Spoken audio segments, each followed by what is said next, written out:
Alright, this is one of the easiest high protein desserts you can make, and you only need a blender and an oven. First, grab a couple of ripe bananas and throw them into your blender. The riper they are, the sweeter and softer the final result will be. Next, add your cottage cheese. Don't worry about the texture. Once we blend everything, it becomes completely smooth. Now add a scare. This boosts the protein even more and gives the bake a creamy, slightly tangy flavor.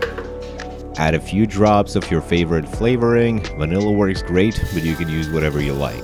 A little goes a long way. After that, add oatmeal. This gives structure and turns everything into a proper bake, instead of just a soft pudding. Crack in 2 raw eggs. These will help bind everything together while baking. Now blend everything until you get a smooth, thick consistency. No chunks, no visible oats, just a creamy batter.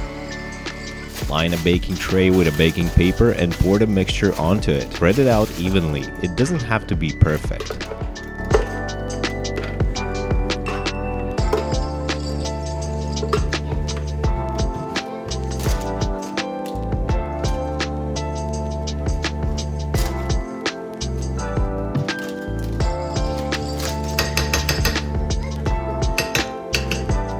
Now add berries on top, be generous, they'll sink slightly and create those juicy pockets once baked.